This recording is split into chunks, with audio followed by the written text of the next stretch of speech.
¿Qué tal? Bienvenidos a una nueva edición de La City por Dentro, enmarcado por expertos.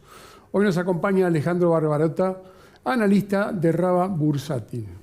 Gracias por acompañarme. No, Gustavo, gracias a ustedes por la invitación, obviamente. No, por favor, para nosotros es un gran valor y apoyo para hablar de estos temas tan interesantes que la gente lo sigue y pide que vengan, como para que le vayan explicando y cómo ven la evolución de los mercados, ¿no? Bueno, muy bien, vamos a charlar Así que, un rato de eso. Exactamente. Bueno, obviamente estas semanas estuvieron un poco volátiles y un poco cambiantes los vientos, por lo menos. A veces subía, a veces bajaba, las alternativas de las distintas condiciones, ¿no? Sí. Bueno, la oportunidad que hay con dólar más alto y los que están adeptos a la inversión, de un poco más de riesgo y demás, ¿no? ¿Seguirán apostando al carry trade? Y puede ser, porque ahora se dio un poco vuelta a la situación, ¿no? ¿Qué es lo que pasó un poco en estos días? Es que con el desarme de las LEFI, principalmente entre el Banco Central y el sector bancario, obviamente hay una depresión, que ahora vamos a explicar un ratito, digamos, de lo que pasó ahí con el tema de las tasas de interés. Las tasas de interés bajaron, el dólar sube. Cuando el dólar se aproxima un poquito a la banda superior de este esquema flotante que tenemos hoy de tipo de cambio, empieza como a ser una alternativa siempre y cuando también las tasas de interés se pongan atractivas. Y algo de todo esto estuvo pasando en estos días. Exacto. Tengamos en cuenta que estamos conviviendo con un dólar que flota entre dos bandas, ¿sí? Con una modificación mensual hacia arriba, hacia abajo del 1% del techo y del piso. En este momento es el dólar oficial y más o menos, poco más, poco menos el dólar MEP contado con liquidación, están a un 13% del techo y a un 24% del piso. Y estas lecturas hay que tenerlas en cuenta también para los momentos de cuando uno quiere hacer carry trade o no, o están en activos dolarizados o no, ¿no? Claro, bueno, esa variante que está en este momento te mantiene. En un momento determinado dijeron, no, va a quedarse cerca del piso. No está. No se dio. No se dio. No lo vieron. Vayamos tomando las palabras así. Y de buenas a primera parece que está más cerca del techo, un poquito más subido a ese escalón. Sí. Obviamente que la evolución puede estar moviéndose un poco de cada lado, pero bueno, las condiciones fueron dadas en esas condiciones, ¿no? O sea, esas condiciones, el mercado de pesos generó un ruido durante estos días y eso generó también que se vuelva a reactivar un poco el tema con el dólar. Recordemos que el dólar desde finales de junio y lo que va de julio se notó como una presión alcista, ¿sí? Y obviamente se vieron movimientos importantes en el dólar futuro para poder contenerse.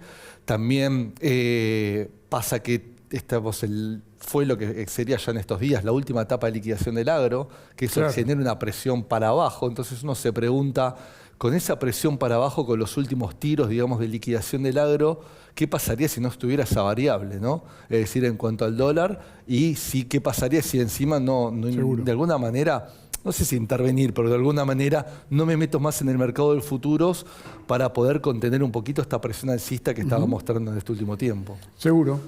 Y bueno, ahí está el tema, ¿no? El tema de las LEFI, que fue un poco el detonante de todo esto y el descalabro o el desacople de la tasa que estuvo tan dispersa o tan variante, ¿no?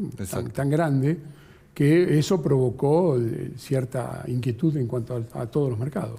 Claramente. Bueno, ahí recordemos un poquito para explicar qué es lo que pasó. Es decir, entre el Banco Central y los bancos tenemos alguna especie en algún instrumento de una tasa de referencia. Tasa de referencia que va a marcar por su significatividad todo lo que es, digamos, el mercado en pesos y las curvas de pesos. ¿Qué instrumentos teníamos? En algún momento habrán sido las LELIQs, los pases, las LEFIs. Bueno, de LELIQ ya no tenemos desde hace un tiempo, los pases se habían dejado de lado, teníamos las LEFIs y se corta el tema del circuito entre las LEFIs, entre el Banco Central y las entidades bancarias.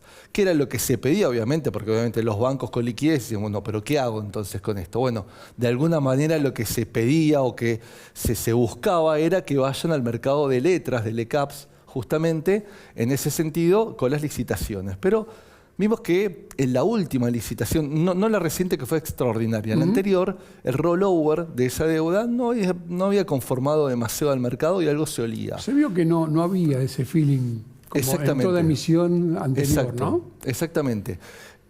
Justamente ahí ya entre eso y sabiendo que iban a morir las LEFIs entre el Banco Central y las entidades bancarias, bueno, ¿qué pasa? Terminan, los bancos se encuentran que no habían hecho, no se notó apetito por parte de los bancos con las LECAPs, los bancos se encuentran con liquidez. Y ese apetito es también porque las LECAPs tienen vencimientos cada 15 días. La liquidez en los bancos tiene que ser algo demasiado inmediato, de alguna forma de decirlo, ¿sí? No tengo allá el Banco Central del otro lado de esta manera. Entonces dicen, bueno, ¿qué vamos a hacer con esto? Bueno, vamos a la caución bursátil, que no es un instrumento tan operado desde el lado de los bancos en ese sentido, es verdad, pero por lo que decía recién. Entonces, perdés una tasa de referencia desde Estado, administración de Estado, institución de Estado, como quieras llamarlo, ya no lo tenés más. Vamos a mercado, oferta-demanda, con la incursión de bancos, que sabemos que son manos fuertes y pesadas en el mercado. ¿Qué hizo con esto? Que la tasa que más o menos estaba 28, 29, 30 de la caución, ¿sí? Aproximadamente, se derrumben a un 16, 17%. Y ahí, cuando pasó eso, bueno, ¿qué es lo que generó? Quien hacía carry trade decía, no, pará, ya no me está rindiendo tanto el carry, digamos, porque obviamente bajó el rendimiento de las letras, también bajan las cauciones, y vi que hay una presión alcista de dólar, me subo al dólar. Y ahí empezó de nuevo el tema de la fuerza en el dólar, la intervención. Entonces tuvieron que salir con una licitación extraordinaria con letras en las cuales se empezaron a validar y hasta algunos días para acomodar compases y empezamos a validar tasas de arriba del 40 y pico %. ¿Sí? Eso fue un poco lo que pasó de por qué se deprimió tanto y por qué la presión alcista con el dólar y el tema de las LEFIs, ¿no? Y el desarme. Exacto. Bueno, y ahí tenías la alternativa de que la relación directamente de la caución bursátil tomó una preponderancia importante en cuanto a la colocación, ¿sí?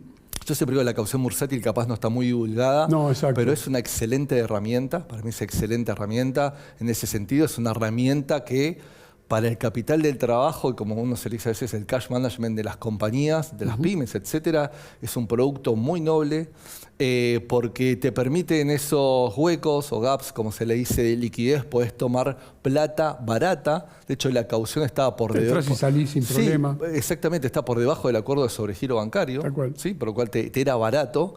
Y en los momentos que te excede, colocás. Es decir, dentro del mismo producto jugás de tomador o colocador en ese sentido, en un producto que me parece muy bueno en esta cosa. Pero claro, obviamente el mercado se vio, digamos, afectado por todo esto que pasó con el desarme de las LEFIs, ¿no? Tal cual. Bueno, ¿qué alternativa tenemos como para tomar algún fondo o alguna inversión o un portfolio que pueda llegar a realizarse en este momento que hay tanta volatilidad? Bueno, ¿Cómo lo ves? Algo sencillo, obviamente, no alto riesgo, sino conservador. Mira, con alta volatilidad y más llegado ahora próximamente a época de elecciones, porque septiembre está a la puerta, que serían las legislativas de la provincia de Buenos Aires, después ya están las nacionales en octubre. Claro, pero lo que pasa es que tenés que tomar calma como para hacerla un poquito más largo, cualquier inversión como para poder superar o estar cerca de las fechas claves. Pero entre esta volatilidad y entre estas fechas cerca, yo particularmente, Gustavo, a mí me gusta tener una cartera bien diversificada. Sí, por supuesto. Cerca de elecciones siempre tiende a haber una costumbre de dolarización por el efecto resultado que no si te agarra con un efecto no deseado por lo que esperaba el mercado, encuestas, etcétera, que ya ha pasado varias veces en la historia, digamos, esto no es nada nuevo, la gente por las dudas que hace, siempre lo mismo, tiende a dolarizar un poquito más esas carteras, ¿sí? Por lo cual yo creo que una cartera armoniosa teniendo un poco de... me preguntabas recién si hay margen para el carry trade, se puede seguir haciendo un margen para el carry trade, obviamente es riesgo, eso sépanlo, porque obviamente por más que haya un 13%, hoy arranco un carry y hago un 13% y se me va de golpe al techo de la banda y capaz quedé descalzado haciendo el carry, por lo menos en el corto plazo. Y después puedes tener CDRs, puedes tener en un perfil más conservador algunas ONs. En CDRs lo bueno es que se amplió muchísimo la oferta de CDRs. Si vos tenés de distintas características de instrumentos de Estados Unidos e índices. Tenés, qué sé yo, un índice XLP, que son empresas de consumo básico de Estados Unidos, que tiene un beta, una volatilidad muy baja. Entonces eso te puede compensar con un instrumento dolarizado y obviamente con un activo que en su mercado de referencia no es muy volátil, ¿no? Sí, en muchos casos tenés, ¿no? Esas grandes compañías que son las que te ayudan con el CDR. Tener la facilidad de poder invertirlo en esas condiciones. Obviamente. Y algunas ONs también interesantes también, claro. Puede ser. ¿Sí? Ahí me gusta a mí generalmente mucho el sector de hidrocarburos y jugadores grandes, ¿no? Es decir, en cuanto a ONs, Pampa, YPF, Vista Energy, Plus Petrol, podemos incorporar en los últimos tiempos con los rubros con su participación en Vaca Muerta, Pan American Energy, que es muy sólida, generalmente siempre desde sus estados contables. Ese sector me gusta, dentro de todo, todavía tienen TIR atractivas del 7%, entonces ese también podría tener un equilibrio en la cartera. Seguro. Sí. Ale, hacemos un break, 2 minutos, sí, claramente. Vamos a la pausa y volvemos, seguimos con los temas.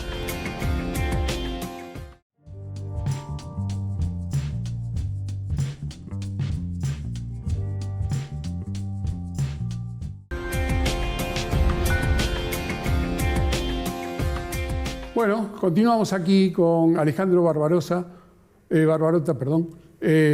con nosotros. Bueno, sigamos. Carry Trade. Carry Trade, bueno. Ahí. Ahora, bueno, pasó esto que decíamos hace unos minutos atrás, del tema de lo que pasó con las bajas, pero estos últimos días las tasas volaron. Claro. Y con mucha volatilidad en un producto como la caución, que históricamente nunca lo tuvo.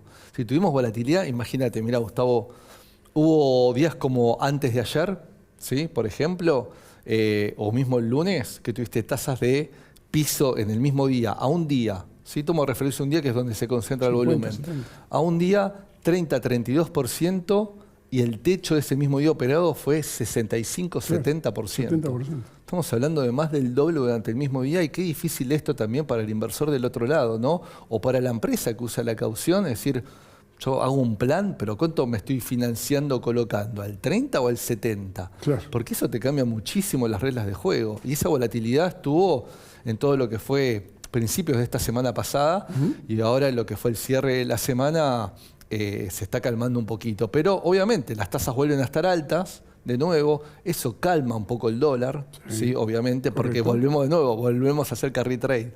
Y ahí, mira, te marco un juego que estábamos analizando con el equipo, en el cual estábamos viendo que las letras, si hoy yo quiero hacer un carry trade, obviamente las letras cortas, me expongo un riesgo capaz mayor, porque si doy vuelta también un poco la curva, entonces me pongo un riesgo mayor en cuanto al carry trade. Si tengo si hoy voy una letra de agosto, finales de agosto, me voy a un tipo de cambio de 1318 por ahí. Si me voy una de septiembre, en este tipo de cambio que digo, es el punto en el cual yo por encima de ese tipo de cambio pierdo y por debajo gano.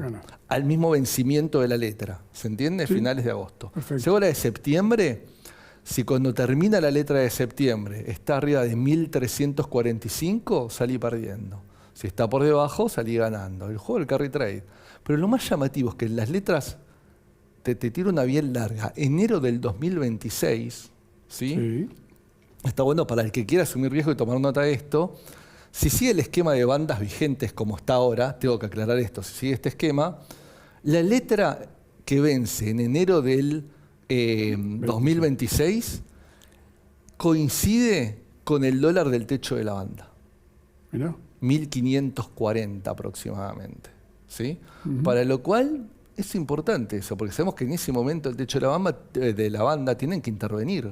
Entonces decís, mejor un riesgo más largo. Pero también la pregunta es, tenemos que creer que van a sostener este esquema cambiario con un crawling peg de las bandas del 1%. Si me cambian en el medio las reglas del juego, o siguen las bandas con otro crawling peg, o salimos del esquema de bandas o algo, ojo con eso, porque si vas a un ajuste seguramente vas a tener esa consecuencia como planteas. Exacto. Pero la realidad puede darse que haya un ajuste al respecto de cuáles son los topes de banda.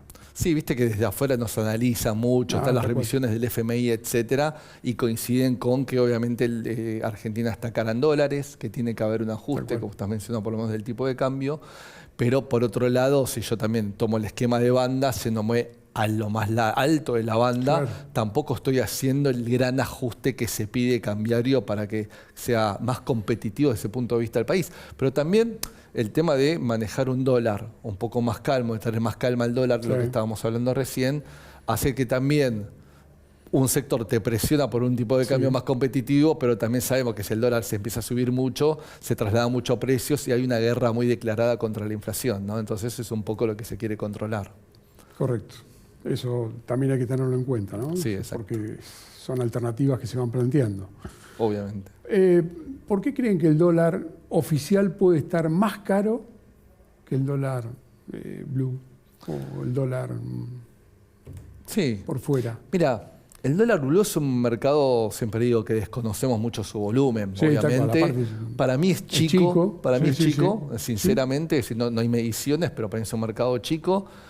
Y es un mercado que sigue existiendo porque desgraciadamente todavía hay parte de la economía informal que Argentina accede a ese mercado. No puede desconocer que mucha parte de la economía general está por fuera de lo que es lo normal, lo que debería ser, obviamente. Ojalá todos estuvieran o todos pudieran tener la posibilidad de tener una fuente de ingresos y financiamiento y demás, todo formal, que realmente tener que usar datos marginales que no corresponderían. Pero lo que pasa es que Argentina está embebida en esa costumbre desde hace muchos años, que la economía argentina tiene ese componente especial. Exactamente. Igual creo que un poco la idea, viste que lo vienen diciendo muchas veces, se ha dicho en campaña y el ministro lo dice muchas veces, esta idea de ir justamente a un esquema en lo cual no tengamos que caer en ese informalismo, ¿sí? Claro. Y ser cada vez más formales en ese sentido, como estabas diciendo recién, para lo cual, si eso va a ir sucediendo, el mercado paralelo va a ir desapareciendo en alguna medida. Pero mientras que la situación en la foto de hoy exista, siempre va a haber su existencia y siempre vas a encontrar posiblemente un plus respecto al dólar oficial, porque al levantar el cepo para personas físicas principalmente, ¿sí? Y para muchas empresas que no sean ni exportadores ni importadores, más que nada, pero digo, al levantar el cepo, si está más barato, me voy al dólar oficial. Claro. Lo que pasa es que vos, claro, si tenés algún tipo de generación de ingresos no declarada o algo, tenés que caer en ese y por eso vas a tener un plus un poquito más caro en ese sentido. Seguro, es una alternativa que hay que preverla también en cuanto a la situación que se puede estar dando. Obvio, claramente. Así que bueno, eso podría llegar a estar pasando. El Fondo Monetario destacó el progreso de la buena predisposición y cómo fue encarado la evolución de todo lo que se va pactado. La alternativa es que las reservas del Banco Central siguen siendo un poco bajas. Lo destacaron. Por consiguiente, eso fue la parte de lo que destacó el Fondo Monetario, y obviamente que hay que tratar de evitar todos los flujos de ingreso de divisa, principalmente de lo que vienen de los no residentes, para evitar flujos de capitales especulativos. Como vos dijiste, sale del cepo, el cepo lo van desmembrando y de esa alternativa se está dando cuál es la funcionalidad que en este momento tiene el mercado de dólar, en definitiva. Así que, ¿cómo estás viendo ese rumbo que se tomó con el Fondo Monetario y que, bueno, obviamente está para seguir evolucionando, ¿no? Bueno, el Fondo Monetario está haciendo la primera evaluación del actual plan, ¿sí? Desde el 2018 hasta hoy hemos tenido 3 planes, de los cuales hoy estamos conviviendo con 2 planes, de alguna forma de decirlo, y del nuevo plan, del reciente plan, es la primera revisión que hay. Y en esta revisión justamente también lo que se está teniendo en cuenta es el análisis de cómo se está yendo la puesta en marcha de todo esto para un nuevo desembolso de los $1.000 millones de dólares más por parte del fondo, que estaba preacordado, pero en función a esta revisión. Dentro de esa revisión, bueno, justamente destacan esto, es decir, destacan muchísimas cosas positivas, pero lo que hace un poquito todavía de ruido es el tema de las reservas, ¿sí?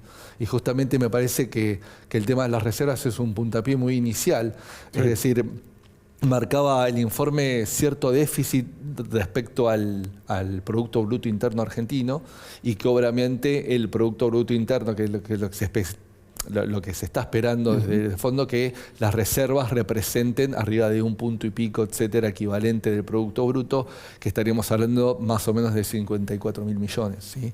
En reservas, para lo cual todavía nos falta. Es decir, por eso sí marcaron y hasta ahora han usado una palabra como de crítico en este niveles de reservas, como decís puntualmente, pero bueno, también han destacado aspectos positivos en este camino, sí, como para poder ver esto. Obviamente las reservas uno las puede componer o conformar, porque esto está permitido también dentro de una de las cláusulas del contrato, en que se puedan sumar también con créditos, etcétera. Lo que uno espera es que sea más de manera natural, ¿no? De crecimiento de la economía. Sí, teóricamente que no tenga que estar impuesto la alternativa de cómo tenés que cumplir la evolución de estas condiciones que están pactadas con el Fondo Monetario, ¿no? Sí, sí. Si fueran naturales y si fueran más laxas o de forma armoniosa, tener distintas posibilidades sería lo mejor. Sí, sí, claro. Que sean menos irrestrictas o con alguna alternativa distinta. Sí, sí, seguro. Después siempre está el waiver que uno puede pedir, pero no es la idea. Sí, pero entras otra vez en un rolling que no te favorece tampoco. Cuando hay mucho waiver es porque algo se planeó mal, sí, desde el principio. Sí. Si hay que ajustar... Si tenemos que estar viendo... Es decir, hay parámetros o números que están mal impuestos. Sí. Reveamos la cuestión, entonces. Es decir, yo no soy muy fanático de eso. Obviamente puedo tener algún momento que esté desfasado en algún punto, una o dos, en alguna revisión, pero hay algo que estaría mal en ese sentido. Sí. Algo que te voy a sacar del punto. No, obvio. Tema, la parte de criptomonedas y sí, esa variante. ¿Cómo estás viendo ese mercado? La parte de cripto ha tenido un crecimiento muy fuerte en estos últimos tiempos. Bitcoin sigue marcando como el líder del mercado. Ha quedado muy atrasado Ethereum, que es otra de las cripto de mayor capitalización en ese sentido y que empezó a recuperar terreno también un poco en estos últimos tiempos. Hay que ver si ahora el mundo, la parte cripto a veces también es muy difícil de predecir, ¿no? Yo que vengo más de la parte de mercado de capitales tradicionales y las herramientas de análisis tradicional, a veces el mercado cripto no lo tenés que analizar desde ese punto de vista. No, ¿sí? Y eso lo que puede pasar es que ahora puede entrar en algún terreno de meseta la parte cripto. Quien está del otro lado tiene que saber que es un producto de alta volatilidad, de alto riesgo. Cuando se asume mucho riesgo se puede ganar mucho, se puede perder mucho también. Esta es una relación de riesgo-recompensa.